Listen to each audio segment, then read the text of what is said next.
পানাগড় শিল্প তালুকের একটি বেসরকারি কারখানার সামনে আদিবাসীদের বিক্ষোভ ঘিরে উত্তেজনা ছড়ালো। কয়েকদিন আগেই কাঁকসা থানায় আদিবাসী সম্প্রদায় বেশ কয়েকজন মহিলা অভিযোগ আনেন যে পানাগড় শিল্প তালুকে একটি বেসরকারি কারখানায় তারা কাজ করেন এবং সেই কারখানার এক আধিকারিক তাদেরকে কুপ্রস্তাব দেয়। সেই প্রস্তাবে রাজি না হওয়াতে তাদের কাজ থেকে বারো করে দেওয়ার হুমকি দেওয়া হয় এবং তাদের সঙ্গে সবসময় অশালীন কথাবার্তা বলে থাকে কারখানার কয়েকজন আধিকারিকও। সেই ঘটনার পরিপ্রেক্ষিতে আজ কাঁকসার বেশ কয়েকজন আদিবাসী সংগঠন কারখানা গেটের সামনে বিক্ষোভ দেখাতে থাকেন এবং তাদের দাবি প্রশাসন অবিলম্বে আইনত ব্যবস্থা নিতে হবে প্রশাসনকে কারখানার বিরুদ্ধে এবং আগামী দিনে যাতে কারখানায় সকলে নিরাপত্তাতেই থাকে সেটাও সুনিশ্চিত করতে হবে, এরকম ঘটনা যাতে আর না ঘটে।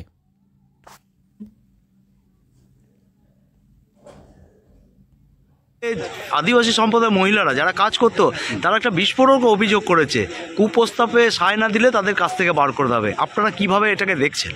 বিস্ফোরক শুধু নয়, এটা বিস্ফোরক। আমরা তো বারুদের স্তূপে বাস করছি, এটা প্রত্যেক জায়গায় এটা দেখতে পাচ্ছি। আজকে চোখ কান খোলা রাখলে আমরা দেখছি প্রত্যেকটা জায়গায় আদিবাসী হোক আদিবাসী হোক তাদের কিন্তু বলাই হচ্ছে যদি তুমি আমার সাথে ফিজিক্যাল রিলেশন মেনটেন করো, সেটা আড়ালে আবডালি হোক আর প্রকাশ্যেই হোক।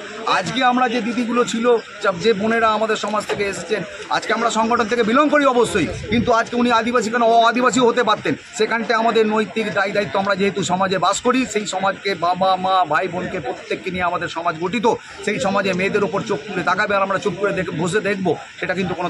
আজকে আমাদের এখানে ভারত জাগাত মাঝি পারগানা মহল থেকে আছেন, বিশম আদিবাসী গাঁওতা থেকে আছে, কাকসা মুলুক কমিটি, বিভিন্ন সংগঠন এখানে জড়িত রয়েছে। আমরা কিন্তু এটা খোলা মনে মেনে নিচ্ছি না আর কোনোদিন মেনে নেব না। আজকে এই অবস্থা থেকেই যার ওপরে এই অভিযোগটা ছিল তাকে কিন্তু বরখাস্ত অলরেডি করা হয়ে গেছে। আমাদের গোড়াদা অলরেডি কথা দিয়েছেন আগামী 5 দিনের মধ্যে যদি আমরা এখানে তার এগেনস্টে কোনো রকম আজকে এদেরকে কাজে জয়েন করালো সেটা বড় কথা নয়। আজকে যে অভিযোগটা যার এগেনস্টে করা হয়েছে সে কী শাস্তি পাচ্ছে আমরা কিন্তু আগামী 5 দিন দেখছি, এবং তার মধ্যে যদি সদুত্তর না পাই, কারখানা এখানে, আমরাও এখানের মানুষ। আর এই শিল্পাঞ্চল দিদিমণির মানে কি বলবো স্বপ্নের একখানা শিল্পাঞ্চল, সেই শিল্পাঞ্চলে প্রত্যেকটা ফ্যাক্টরিতে না করে হলপ করে বলতে পারি আমাদের আদিবাসী সমাজের মায়েরা বোনেরা বা বাবারা দাদারা কাজ করে। সেখানে যদি শুধু মহিলাদের নয়, যে কোনো পুরুষের ওপরেও যদি কোনো রকম অন্যায়ভাবে কাজ হয়, বিষম আদিবাসী গাঁওটা কিন্তু চুপ করে থাকবে না। আর বিস্ফোরক অভিযোগ কথা বলছেন, আমি তো আজকে বলছি অন ক্যামেরাতে বলতে পারছি না, মনের ভেতর যেটা হচ্ছে। আমাদের এখানে সংগঠনের যেসব বিভিন্ন মানুষ দাঁড়িয়ে আছে তাদের মুখে যেটা ভাষাটা ফুটছে আপনাদের সামনে মিডিয়ার সামনে হয়তো বলতে পারছি না। প্রশাসন আছে, হয়তো বিভিন্ন রকম সেখানে একটা প্রসিডিউরে চলে আসতে পারে। আজকে আমরা কথা বলছি, যিনি এখানে ছিলেন অথরিটি, তাকে বলছি আজকে যদি আপনার বাড়ির মানুষকে এই ধরনের কোনো একটা প্রস্তাব দেওয়া হতো আপনি কী করতেন? আপনারা মূলত নিরাপত্তা এবং কর্ম নিশ্চিত এই দুটো দাবি রাখছেন না? নিরাপত্তা তো আগে দিতে হবে। সাপোজ দ্যাট আপনি আমার বাড়িতে আছেন, আপনার ভালো মন্দ দায়িত্ব যেমন আমার হওয়া উচিত, যেমন আপনার যারা এখানে স্টাফ আছে একটা ফ্যাক্টরি, তাদের মালিকের বা এখানে যারা সুপারভাইজার আছে তাদের দায়িত্ব সেখানে প্রত্যেকের জীবন সুরক্ষিত করা এবং কর্ম অবশ্যই সুনিশ্চিত করা। আজকে এইটা আজকের ঘটনা নয়, পেপার মিডিয়াতে আপনার মিডিয়ার বন্ধুরা করেছেন, তাই সারা দেশের মানুষ জানতে পেরেছে। এইটা জানুয়ারি মাসের 2 তারিখ থেকে ঘটনাটা ঘটছে, তার আগে থেকেও ঘটনা ঘটছে, কিন্তু ওদের বসানো হয়েছে জানুয়ারির 2 তারিখ থেকে।